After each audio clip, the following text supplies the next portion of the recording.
வணக்கம். இந்த பதிவில் தீராத கடன் தொல்லையிலிருந்து விடுபட எளிய பரிகாரத்தை தெரிந்து கொள்வோம். வீடியோக்குள்ளே போகிறதுக்கு முன்னாடி எங்கள் சேனலை இப்போ தான் நீங்கள் ஃபஸ்ட் டைம் பார்க்குறீங்கன்னா சப்ஸ்கிரைப் பட்டனை கிளிக் பண்ணிக்கோங்க. கூடவே அந்த பெல் பட்டனையும் கிளிக் பண்ணிக்கோங்க. அப்போ தான் நான் போடுற ஃபியூச்சர் வீடியோஸ் உங்களுக்கு எப்பயுமே நோட்டிஃபிகேஷனாக வரும். இக்காலகட்டத்தில் பார்த்திங்கன்னா கடன் வாங்காமல் நம்மளால் இருக்கவே முடியாது அப்படின்னு தான் சொல்லலாம். ஏன்னா ஏதாவது ஒரு செலவு வந்துக்கிட்டே தான் இருக்குது. பலர் பார்த்திங்கன்னா வாங்கிய கடனை அவங்க கரெக்டாக செலுத்திடுவாங்க. ஆனால் பல பேர் அதை கட்ட முடியாமல் கஷ்டப்படுறாங்க. கடன் வாங்கும்போது நம்ம நேரங்காலம் பார்ப்போம். ஆனால் கடனை திருப்பி செலுத்தும் போது நம்ம அதை பார்க்கறது கிடையாது. அதை பார்க்குறதும் மிகவும் முக்கியமாகும். நாம் தினமும் காலையில் யோக நரசிம்மர் அல்லது லட்சுமி நரசிம்மர் அவர்களுடைய படத்தில் முன்னாடி ஒரு அகல் விளக்கில் நெய் அல்லது நல்லெண்ணெயில் தீபம் ஏற்றி ருணோ விமோசனம் என்ற சோத்திரத்தை நீங்கள் சொல்லிக்கிட்டு வரணும். வளர்ப்பறை சித்திரை நட்சத்திரம் நாளில் பார்த்தீங்கன்னா காமாட்சி அம்மனுக்கு பட்டுப்புடவை சாற்றி வழிபடணும்.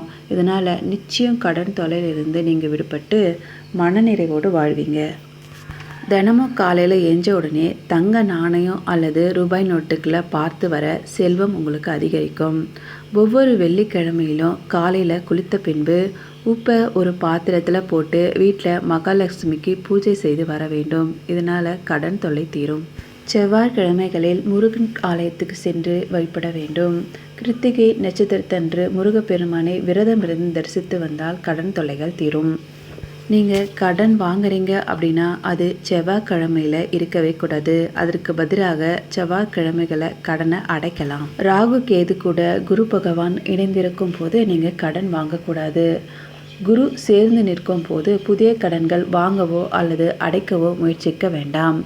ஏழரை சனி, அஷ்டம சனி, அர்த்தாஷ்டம சனி ஆகியவை நடைபெறும் போதும் நீங்கள் கடன் வாங்கக்கூடாது. சந்திரன் பலமில்லாத நாட்கள் சொல்லப்படுற நாளில் நீங்கள் கடன் வாங்க முயற்சிக்க வேண்டாம். இப்படி வாங்கினீங்க அப்படின்னா உங்களுக்கு கடன் சுமை அதிகரித்து கடனை திருப்பி செலுத்த முடியாத நிலை உருவாகும்.